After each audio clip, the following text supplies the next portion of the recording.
does your day-to-day life look like? You just said like, I wake up and I shower and I go on a walk. Like, what does your day-to-day life look like right now? And what's it made of? And what are the things that you love and look forward to?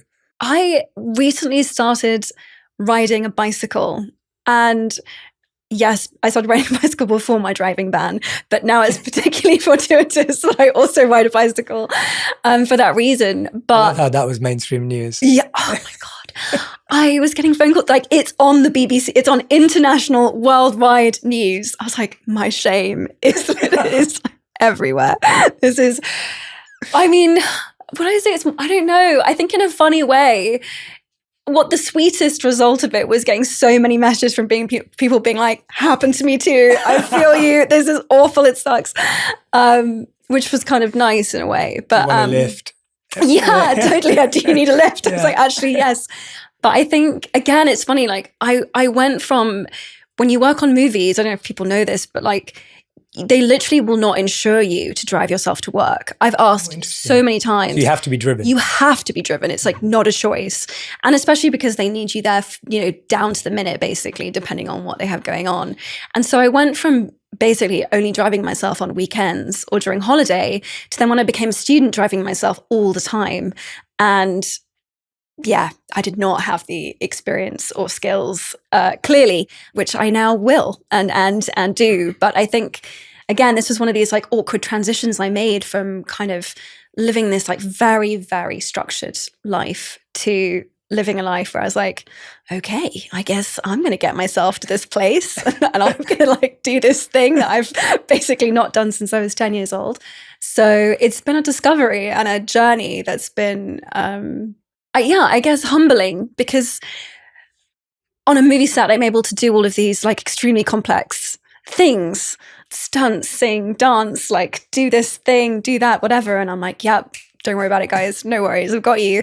And then I get home and I'm like, okay, Emma, you seem unable to remember keys. You seem unable to like keep yourself at 30 miles an hour in a 30 mile speed limit. Like you don't seem able to do some pretty like basic life things. And it was definitely kind of, I had days where I just wanted to turn around to people and be like, I used to be good at things, okay? I used to be really good at things. And I know it doesn't look like that right now, but I used to, I can do things normally. So yeah, it's been humbling. I feel like all of us can relate to that though. Because doesn't everyone forget their keys, their wallet, doesn't know where things are? Like these are like serious. And by the way, I think I was 3 points away from losing my license before I moved to the States. Thank you for that confession. I appreciate that so much. Because I was in the States I've been in the States now for 9 years. And I think it happened but then all the points get wiped off. Wow. And I think I'm now back to 6 points. I spent 2 months in London a year. Okay, this makes me feel every time I go back, I seem to so much better. Yeah. Oh, wow. So I'm confessing too. Okay, thank you. But I haven't lost it. A lot of people have like taken it upon themselves to come and confess to me, which I found like very endearing and like really, really appreciate it. But no, I think, something I've been realizing is most of us live in a state of like, I'm just trying to kind of figure it out and keep it together. And the only thing that is different between us is people's willingness to be honest about that, the degree to which they can admit to, actually, I'm just like scrabbling around trying to keep the pieces together versus, oh yeah, no, everything's amazing and everything's incredible and I'm having the best day ever and aren't you?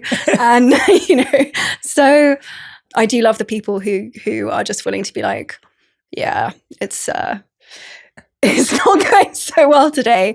I'm like, great, amazing. What a good starting point. Like, I don't know, failure as a starting point feels like, I feel like attempting things is so compelling. And of course, success is wonderful, but I love to see people who are like, I'm really bad at this, but I'm going to try. Like, I love you. That's everything to me. Everything. And that seems to be becoming harder and harder now. Like that desire to attempt something that you might not be good at because it's exposed or because everyone will see it or because everyone will hear about it.